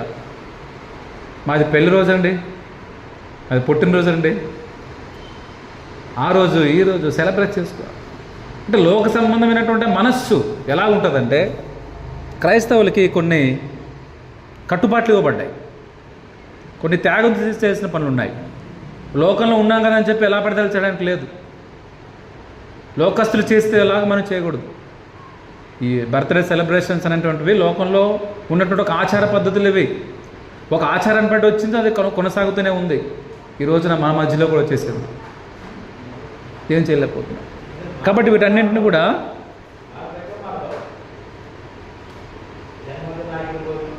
భూ సంబంధమైన వాటి మీద మనసు పెట్టుకోకూడదు, ఆత్మ సంబంధంలో కొనసాగుతూ ఉండాలి. దేవుడు చేసిన ప్రతి కార్యక్రమాన్ని బట్టి మనం కృతజ్ఞతలు చెల్లిస్తూ పోవాలి. ఎలాగా అంటే సెలబ్రేషన్స్ అవసరం లేదు, కృతజ్ఞత అనేటువంటిది ప్రతిరోజు చేస్తుండాలి. మనం ఆ కార్యక్రమం జరిగిస్తేనే కృతజ్ఞత అని కాదు, జరిగించకపోతే నేను తప్పు చేసినట్ట. నేను ఎప్పుడు సెలబ్రేషన్ చేసుకున్నాను బర్త్డే, నేను తప్పు చేస్తున్నానా? కృతజ్ఞత లేదు నాకు దేవుడు అంటే. ప్రతిరోజు లేవగానే దేవుని కృతజ్ఞతలు చెల్లిస్తాను నేను. దేవా నాకు ఈరోజు ఇచ్చావు, ఇంతకాలం నన్ను కాపాడుతున్నావు, తల్లి గర్భంలో పుట్టిన మొదలుకి ఇప్పటి వరకు నాకు ఆయుష్ని ఇచ్చావు, ఆరోగ్యాన్ని ఇస్తున్నావు, బలాన్ని ఇస్తున్నావు, జ్ఞానాన్ని ఇస్తున్నావు, ఇంతకాలం ఇస్తున్నావు, ప్రమాదాల నుంచి తప్పిస్తున్నావు. ఏంటి కృతజ్ఞత కదా? లోక సంబంధమైనటువంటి మనస్సు, భూ సంబంధమైన మనస్సు మనలో లేకపోతే మనకు ఆలోచనలు రావు. కాబట్టి దాని గురించి మళ్ళీ అది పాఠం వేరే అయిపోతుందండి. భూ సంబంధమైన వాటి మీద మనస్సు పెట్టుకోకూడదు. లోక ప్రేమ, ధనాపేక్ష పెట్టుకుంటే ఏమవుతుంది? భ్రష్టత్వం అనేటువంటిది జరుగుతుంది. ధనాపేక్ష అనే వారే మనం కలిగిన వాటితో తృప్తిగా ఉండాలి. హెబ్రీయుల పత్రిక 13వ అధ్యాయము 5వ వచనంలో ఉంటుంది ధనాపేక్ష కలిగిన వారి గురించి. ధనాపేక్ష లేని వారే మీకు కలిగిన వాటితో తృప్తి పొంది ఉండుడి. 4వ మాట, గర్వం వలన విశ్వాస భ్రష్టత్వం. దేని వలన? గర్వము. గర్వము అంటే తెలుసు కదండి, అహంకారము, గర్వము.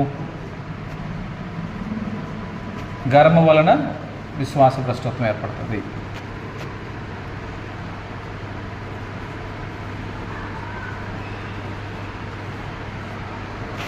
అవునా? నిజంగా జరుగుతుందా? గర్వం అంటే అహంకారముతో మనం ఏం సాధిస్తాం? దేవుడు అహంకారులను ఎదిరించి ఎవరు కృపనిస్తాడు? ఎవరికి ఇస్తాడంటే కృపని? దీనులకి ఇస్తాడు. నాకు డబ్బు ఉంది, బలం ఉంది, నాకు బలగం ఉంది, నా బంధువులు ఇంతమంది ఉన్నారు, నన్ను మించినవాడు ఎవరు చెప్పి నువ్వు మనం గర్విస్తులుగా ఉంటే, లోక సంబంధంగా నువ్వు బలవంతుడిగా ఉండొచ్చేమో, కానీ నీ మీదకి గొడవ పడడానికి ఎవరు రాకపోవచ్చు, నీ దగ్గరకు మాట్లాడడానికి ఎవరు రాకపోవచ్చు, కానీ దేవుని దృష్టిలో మాత్రం నువ్వు అహంకారివి, దేవుని దృష్టిలో నువ్వు గర్విస్తువి. దేవుడు నీ మీద కృప చూపించలేడు. మొదటి పేతురు పత్రిక, పేతురు రాసినటువంటి మొదటి పేతురు పత్రిక 5వ అధ్యాయము 5వ వచనం నుంచి, మీరందరూ ఎదుటివాని ఎడల దీన మనస్సు అని వస్త్రం ధరించుకొని మిమ్మను అలంకరించుకోండి. దేవుడు అహంకారులను ఎదిరించి దీనులకు కృప అనుగ్రహించు. దేవుడు తగిన సమయం ముందు మిమ్మల్ని హెచ్చించినట్లు ఆయన బలిష్టమైన చేతి క్రింద దీన మనస్కులై ఉండుడి. ఆయన బలిష్టమైన చేతుల కింద దీన మనస్సులుగా ఉండాలి. మనకంటే బలవంతుడు ఎవరని తెలుసుకోవాలి మనం ఇప్పుడు? దేవుడు. మనకంటే బలవంతుడు ఎవరు ఉన్నారు? నన్ను మించినోడు ఎవరు లేరా అంటుంటారు. నిన్ను మించినోడు ఒకరు ఉన్నారు, ఎవరు తెలుసా? దేవుడు ఉన్నాడు నీకు పైన. అది గుర్తిస్తే నువ్వేం చేస్తావంటే నీకున్నటువంటి గర్వాన్ని అణుచుకొని తగ్గించుకొని నడుచుకుంటా భూమి మీద. ఒక వ్యక్తి ఉన్నాడు, రాజు. లోకాన్ని పరిపాలించే రాజు ఎవరైనా? లోకాన్ని పరిపాలించే 4 సామ్రాజ్యాలు ఉన్నాయి కదా, తెలుసా మీకు? ఏంటవి? నెబుకద్నెజర్ రాజు, బబులోను సామ్రాజ్యం మొదటి రాజ్యం. అతను మరి అంత గొప్ప రాజు అంటే ఎలా ఉంటాడు? అప్పుడు ఎంత గర్వం ఉండాలి. ఆ గర్వాన్ని ప్రదర్శించాడు. అయితే ఏం చేశాడు దేవుడు? అతన్ని గడ్డి తినిపించాడు. తర్వాత తెలుసుకొని ఏమంటాడంటే, అతను అంటాడు, దేవుడు అహంకారులను ఎదిరించి, అదే మాట ఇక్కడ వాడతాడు చూడండి. ఎక్కడ ఉంటుందన్నమాట? దానియేలు పుస్తకం, దానియేలు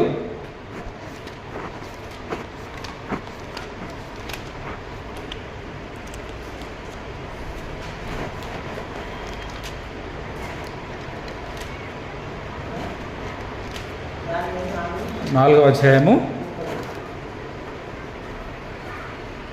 37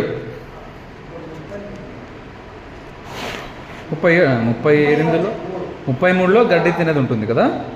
అతడు పశువు వలె గడ్డి మేసెను,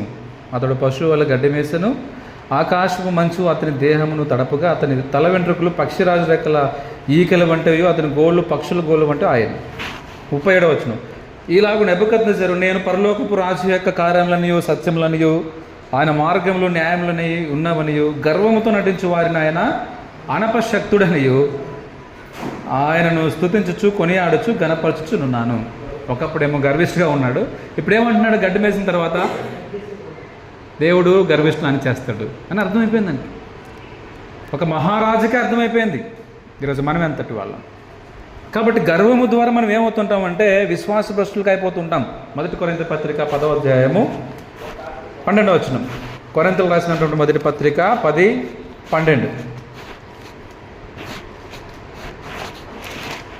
10వ అధ్యాయం 12వ వచనం. తాను నిలుచున్నానని తలంచుకున్నవాడు పడకున్నట్లు జాగ్రత్తగా చూసుకోవాలను. ఈ మాటలో ఏముందంటే, ఒక వ్యక్తి అనుకోవచ్చు, నా ఎంతటి విశ్వాసం ఇంకెవరు లేరని. నేను చాలా బలంగా ఉన్నాను, చాలా భక్తిగా ఉన్నాను, చాలా ప్రార్థన చేస్తున్నాను, దేవుని పనులు చాలా బిజీగా ఉన్నాను, నన్ను మించిన వాడు ఇంకెవరు లేరు, నేనే భక్తి పని అనుకుంటున్నాను అనేటువంటి అహంకారం నీలో ఒకవేళ ఉన్నట్లయితే పడిపోకుండా జాగ్రత్త చూసుకో అని చెప్తుంది. అంటుంటాం కదా ఒకసారి మనం, నువ్వు నా ప్లేస్లో ఉంటే ఏం చేస్తుంటావా అంటే ఏమంటారంటే, నేను అట్లా వాడిని కాదు అంటాం కదా, నేను నీలాంటి వాళ్ళని కాదు, అలాంటి వాళ్ళని కాదు అని మన గొప్పతనం గురించి మనం చెప్పుకుంటాం. అంతేనా? కానీ ఒక వ్యక్తి విశ్వాసంలో ఉన్నప్పుడు, భక్తిగా ఉన్నప్పుడు, దేవుని పనులు చక్కగా వాడబడుతున్నప్పుడు, దేవుని కోసం బతుకుతున్నప్పుడు పడిపోకుండా జాగ్రత్త చూసుకోవాలి. అహంకారంగా తయారైపోకూడదు. అదే మాట పౌలు గారు తెలియజేస్తున్నాడు. ఏమని? తాను నిలుచున్నానని తలంచుకున్నవాడు పడకున్నట్లు జాగ్రత్తగా చూసుకోవాలి. ఎందుకంటే పైన వచనాల్లో ఇజ్రాయెల్ గురించి చెప్తూ, ఇజ్రాయెల్ ప్రజలు దేవుడిని విసిగించారు.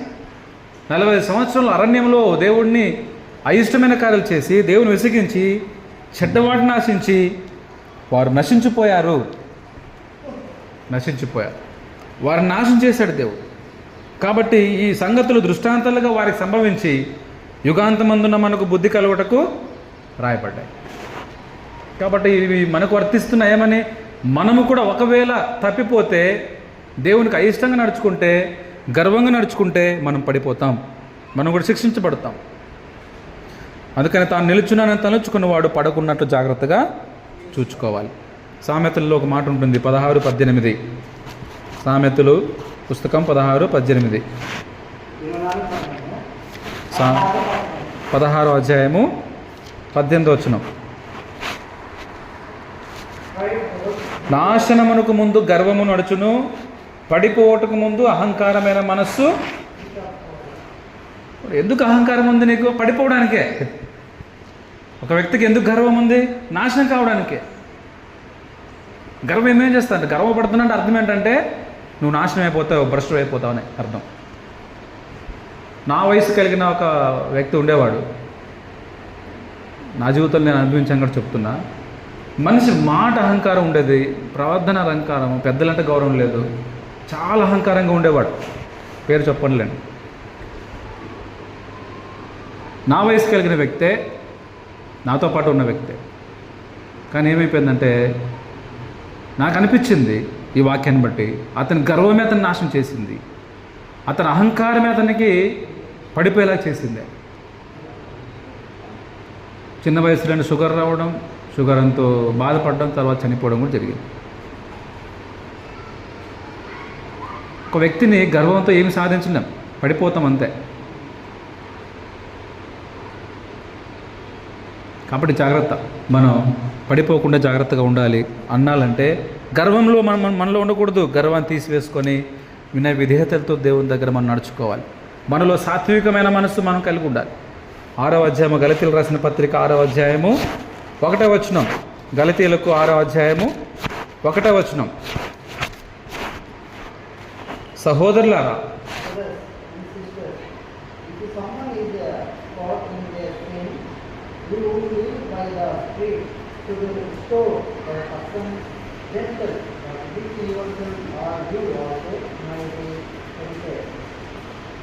ఏముంది అక్కడ? సాత్వికమైన మనసుతో అటు వారిని మంచి వారికి తీసుకొని రావాలా. ఒక వ్యక్తి ఎవరైనా తప్పిపోయి ఉంటే, ఒక వ్యక్తి ఎవరైనా దేవుని మార్గంలో నుంచి దూరం అయిపోతూ ఉంటే అప్పుడు మనం ఏం చేయాలి అనేది అక్కడ రాయబడి ఉంది. మనం ఏం చేయాలి? అప్పుడు మనం గర్విష్ఠత తయారైపోయి, అరే నువ్వు పాపం చేసిన వాడు, నువ్వు అలాంటి వాడు, ఇలా అని చెప్పి దూషించకుండా మనం ఏం ఆలోచించాలంటే, మనం కూడా సహోదరులమే, మనం కూడా తగ్గిపోయే అవకాశము ఉంది. కాబట్టి మనం మనుషులమే, కాబట్టి సాత్వికమైన మనసుతో ఆ వ్యక్తిని మంచి దారికి తీసుకొని రావాలి అనేది అక్కడ రాశారు. కరెక్టా? కాబట్టి మనలో సాత్వికమైన మనసు ఉండాలి, అహంకారం కాదు. తప్పు చేస్తున్న వారిని తక్కువ చూపులు చూసి మనం ఏదో గొప్ప వాళ్ళగా ఫీల్ అయిపోవడం కాదు. నేడు అనబడే సమయం ఉండగానే ఒకరినొకరు హెచ్చరించుకోవడం, బుద్ధి చెప్పుకోవడం ఇవన్నీ చేస్తున్నాం.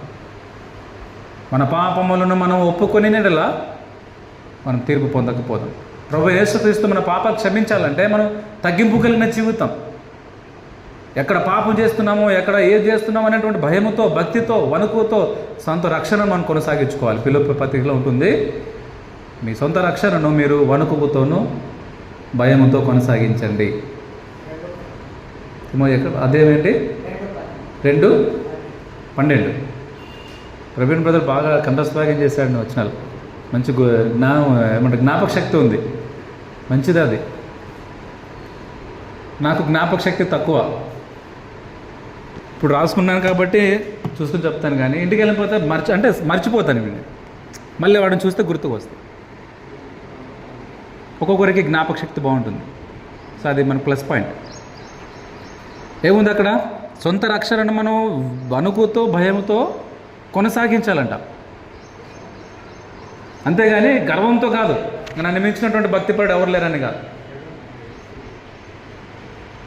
కాబట్టి సాత్వికమైన మనసుతో మనం భూమి మీద బ్రతకాలి. ఒక రాజు ఉన్నాడండి, గర్విష్ఠైన రాజు. ఎవరు తెలుసా? అతను పతనం అయిపోయాడు, కుష్ఠరోగం వచ్చి చనిపోయాడు. చెప్తారా పేరు? ఇజ్రాయెల్ రాజు. మందిరంలోకి వెళ్ళి యాజకులు చేసిన పని తను చేయాలనుకున్నాడు. నేను రాజును కదా, నన్ను ఎవరు ఎదిరించేది అనుకొని గర్వంతో వెళ్ళిపోయాడు. వెళ్తే వాళ్ళ యాజకులు వచ్చేసి, అయ్యా మీరు ఈ పని మీరు చేయకూడదు, మీరు రాజే కావచ్చు, కానీ ఈ పని మీ పని కాదు, ఇది యాజకుల పనే కానీ మీ పని కాదు అని వాళ్ళు అడ్డగిస్తే వారి మీద రౌద్రుడైపోయి కోపపడి గర్వంతో లోపలికి వెళ్ళిపోయాడట్లే. వెంటనే నుదుట కుష్ఠం వచ్చింది. ఎవరు? ఆ రాజు ఉజ్జియా, ఇశ్రాయేలు రాజు. రెఫరెన్సు 2వ దినవృత్తాంతంలో 26వ అధ్యాయం. 2వ దినవృత్తాంతంలో, 2 Chronicles. ఏమంటారు కదా కన్నడలో? పూర్వ వృత్తాంత. అదే 2 Chronicles 2వ అధ్యాయం 26వ అధ్యాయం 16వ వచనంలో ఉంటుంది. రాజైన దావీదు గర్వం వలన పతనమైపోయాడు, కుష్ఠరోగంతో చనిపోయాడు. ఏం గర్వం ఉంది? దేవుని మందిరంలో ఎవరు చేసిన పని వాళ్ళు చేయాలి. లేదు నేను కూడా చేస్తాను, నాకు తలాంత ఉంది, నాకు శక్తి ఉందని చెప్పి ముందుకు వచ్చామనుకో ఏమవుతుంది? పతనమైపోతాం. రాజైనటువంటి ఉజ్జియా. దేనివల్ల అతను పతనమైపోయాడు? అహంకారం వలన పతనమైపోయాడు, విశ్వాస భ్రష్టత్వం. అందుకనే దేవుడు అహంకారాలను ఎదిరించి దీనులకు కృప అనుగ్రహిస్తాడు. 1 పేతురు పత్రిక 5వ అధ్యాయము 5-6 వచనాల్లో దేవుడు దీనులకు కృప చూపిస్తాడు. మరి దేవుని కృప మనకు రావాలంటే మనం దీనులుగా ఉండాలి కదా. దేనిని బట్టి మనకు గర్వం వస్తుంది? ఒకసారి నీకున్న బలాన్ని బట్టి నువ్వు అర్చించద్దు, దేవుని చూడు ఒకసారి, నీకు అర్థమైపోతుంది ఇలాంటిది. ఐదవదిగా శోధనలు మరియు కష్టాలు వచ్చినప్పుడు విశ్వాస భ్రష్టత్వం జరుగుతుందా? ఎంతోమంది తెలిసిపోయారు, ఎంతోమంది క్రీస్తుకు దూరం అయిపోయారు. రాసుకోండి, శోధనలు మరియు కష్టాలు వచ్చినప్పుడు విశ్వాస భ్రష్టత్వం జరుగుతుంది. మత్తయి సువార్తలో యేసు ప్రభువు ఒక ఉపమానం చెప్పాడు, విత్తువాని ఉపమానం తెలుసు కదండి మనందరికీ. ఆ ఉపమానంలో ఒక వ్యక్తి ఉన్నాడంట, వాక్యమును వెంటనే విని అంగీకరించాడంట. కానీ ఏం జరిగింది? 13వ అధ్యాయము 20వ వచనం, మత్తయి సువార్త 13:20.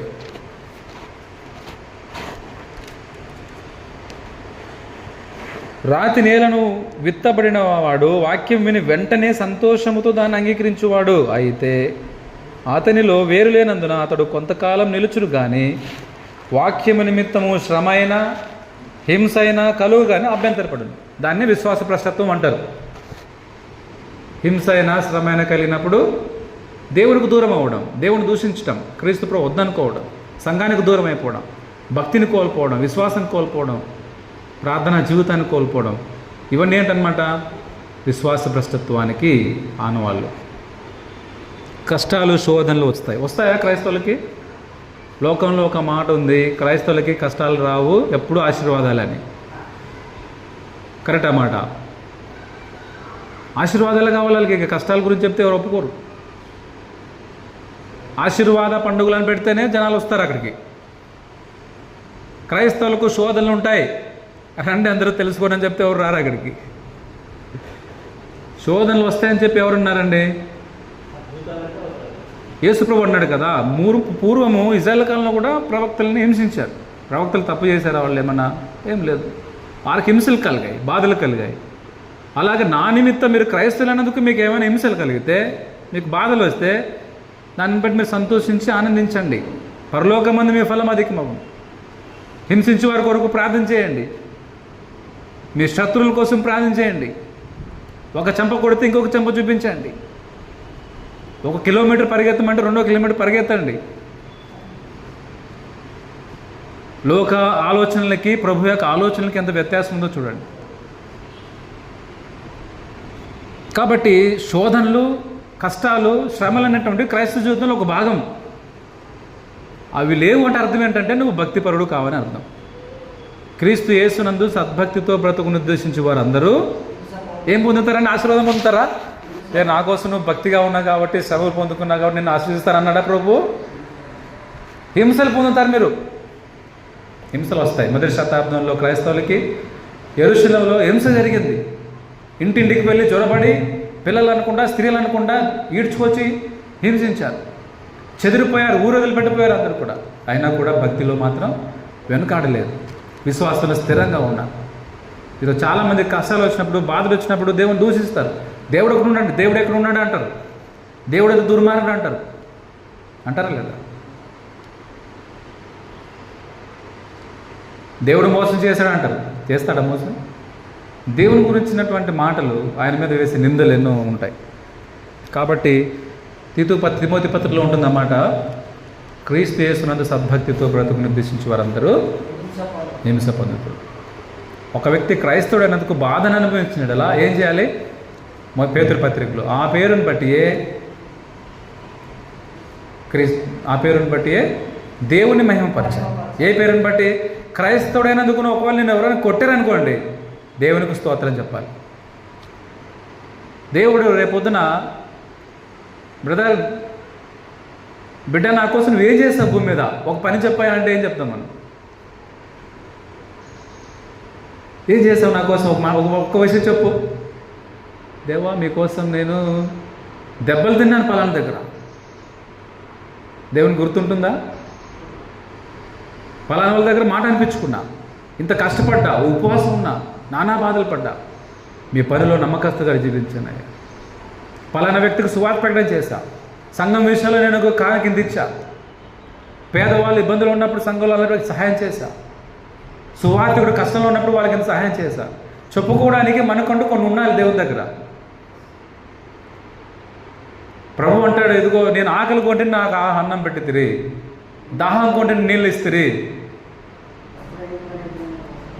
అంటే కొంతమంది అక్కడ ఏం చేశారంటే ప్రభువు దగ్గర చెప్పుకోవడానికి కొన్ని కారణాలు ఉన్నాయి. మరి మనకేమున్నాయి? నేను ఎంతసేపు డ్యూటీకి వెళ్తున్నాను, వస్తున్నాను, నా ఇల్లు అంట, నా డ్యూటీ అంట, నా భార్య పిల్లలు, నా కుటుంబం, ఇంతకంటే ఇంకేం చేయలేదు నీకోసం. ఏమో ఆదివారం ఒకరోజు మాత్రం ఆరాధనకు వస్తున్నాను, పోతున్నాను అంతే. ఇలాంటి రీజన్స్ ఉన్నాయేమో ఒకసారి చూసుకోండి. శోధనలు, కష్టాలు అనేటువంటివి క్రైస్తవ జీవితంలో అవి ఒక భాగమే ఉంటాయి. హెబ్రీయులకు పత్రిక 10వ అధ్యాయము 32వ వచనం. హెబ్రీయులకు 10వ అధ్యాయం 32వ వచనం. అయితే మీరు వెలిగింపబడిన మీదట శ్రమలతో కూడిన గొప్ప పోరాటం సహించిన పూర్వపు దినములు జ్ఞాపకం తెచ్చుకునండి. ఎలాంటి జీవితం అంటే వాళ్ళండి? శ్రమలతో కూడిన గొప్ప పోరాటం క్రైస్తవ జీవితం. శ్రమలు లేకుండా ఉన్నాయంటే అర్థం ఏంటి? అప్పుడు మనం బాధపడాలా, లేకపోతే దేవునికి దూరం అయిపోవాలా? చాలామంది శ్రమలను బట్టి, కష్టాలను బట్టి భ్రష్టత్వానికి వాళ్ళు వెళ్ళిపోతున్నారు. యాకోబు పత్రిక 1:12 ఏముంటుంది? శోధన సహించువాడు ధన్యుడు. ఎవరండి ధన్యులు? శోధన సహించేవాడు ధన్యుడు. అతడు శోధన నిలిచిన వాడై ప్రభు వాగ్దానం చేసినటువంటి జీవ కిరీటాన్ని అతను పొందుకుంటాడు. ఇప్పుడు చెప్పండి, శోధనలో వచ్చాయి కదా అని చెప్పి మనం విశ్వాసభ్రష్టులు అయిపోయే వాళ్ళు ఉన్నారు, చాలామంది ఉన్నారు. అయితే నిజమైన క్రైస్తవుడు శోధనలు, కష్టాలు అనేవి మన విశ్వాసానికి ఒక పరీక్షను తెలుసుకొని వాటి విషయంలో మనం నిలబడకపోతే విశ్వాస భ్రష్టత్వం అనేటువంటిది జరుగుతుంది. తర్వాత వాక్యంలో స్థిరత్వం లేకపోవడం ద్వారా విశ్వాస భ్రష్టత్వం జరుగుతుంది. ఆరోగ్యం వాక్యంలో ఏం లేకపోవడం ద్వారా స్థిరత అంటే ఒక క్రమమైనటువంటి ఆలోచన, కట్టుబడి ఉండే తత్వం. ఎన్ని సమస్యలు వచ్చినా, ఎన్ని అబద్ధ బోధలు వచ్చినా, ఎంతమంది వచ్చినా, కుటుంబం వాళ్ళు ఎదురైపోయినా వాక్యంలో మాత్రం స్థిరంగా ఉండడం. పరిస్థితులను బట్టి వాక్యాన్ని మలుచుకోవడం కాదు. పరిస్థితులు మనల్ని అనుకూలించినా అనుకూలించకపోయినా వాక్యంలో స్థిరంగా నిలబడ్డం. వాక్యం నిమిత్తం శ్రమలు వచ్చాయని, బాధలు వచ్చాయని చెప్పి వెళ్ళిపోయే వారందరూ కూడా ఏమవుతారంటే భ్రష్టులు అయిపోతారు. కాబట్టి వాక్యం మనకి ఇవ్వబడింది. ఏం వాక్యం? అపోస్తలుల బోధ. దానినే వాక్యం, దేవుని వాక్యం అన్నాం. యేసు ప్రభు మాట, క్రీస్తు బోధ. క్రీస్తు బోధ, దేవుని బోధ, వాక్యము, ఇవన్నీ దేనికి సంబంధించినవి? అపోస్తలుల బోధను ఉద్దేశించి చెప్పిన మాటలే. కాబట్టి బోధ విషయంలో మనం ఎలా ఉన్నాం? యోహాను సువార్త 6వ అధ్యాయము 66వ వచనంలో ఒక సంఘటన జరిగింది. ప్రభువారు అనేకమైన విషయాలు బోధించిన తర్వాత అందరూ విన్నారు. అయితే కొంతమంది ఏమైపోయారు చూడండి 66లో. అప్పటి నుండి ఆయన శిష్యులలో అనేకులు వెనుక తీసి మరి ఎన్నడూనూ ఆయనను వెంబడింపలేదు. వెళ్ళిపోయారంటే ప్రభుని వదిలేసి. ఎందుకు వెళ్ళిపోతున్నారు? ఆయన చెప్పే బోధను ఓర్చుకోలేకపోతున్నారు. వాక్యంలో స్థిరత్వం లేకపోతూ ఉంది. వాక్యానికి కట్టుబడే మనస్తత్వం లేకుండా పోతూ ఉంది. మేమేమో అనుకున్నాం కదా, ఆహారం కోసమని వచ్చాం, కానీ ఈయన ఇన్ని మాటలు చెప్తున్నాడు, ఇంత బోధ చేస్తున్నాడు, మేము ఎక్కడ సహించాలి ఇవి? కాబట్టి మీరు అక్కర్లేదని చెప్పి ఆయన విడిచిపెట్టి వెళ్ళిపోయిన వాళ్ళు ఉన్నారు. ప్రభువుని విడిచిపెట్టి వెళ్ళిపోయారండి. దేనిని బట్టి? వాక్యంలో స్థిరత్వం లేకపోవడం, ఆయన చెప్పే మాట అర్థం చేసుకోలేకపోవడం. అందుకే ఆయన అన్నాడు శిష్యులతో, కాబట్టి యేసు మీరు కూడా వెళ్ళిపోవాలని ఉన్నారా అని 12 మందిని అడిగినప్పుడు ఆ 12 మంది ఏం జవాబు చెప్తున్నారు చూడండి. సీమోను పేతురు, ప్రభువా ఎవని ఎద్దకి వెళుదుము? నీవే నిత్యజీవపు మాటలు గలవాడవు, నీవే దేవుని కుమారుడు అని మేము విశ్వసించి ఎరిగి ఉన్నామని ఆయనతో చెప్పాను. అందుకు యేసు సంతోషపడ్డాడు ఆ మాటకి. అందరూ వెళ్ళిపోతున్నారు, ఇప్పుడు మీరు కూడా నన్ను విడిచిపెట్టి వెళ్ళిపోతారా? లేదా, మేము ఎక్కడికి వెళ్ళాలి? మీరు తప్ప మాకు ఎవరున్నారు?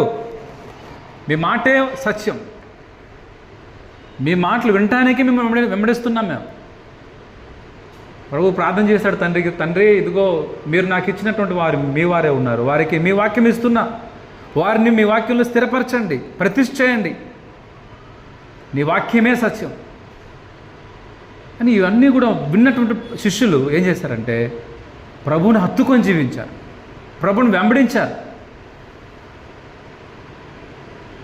యేసు ప్రభుని శిలువకి వేసేటప్పుడు పేతురు గారికి కోపం వచ్చేసింది.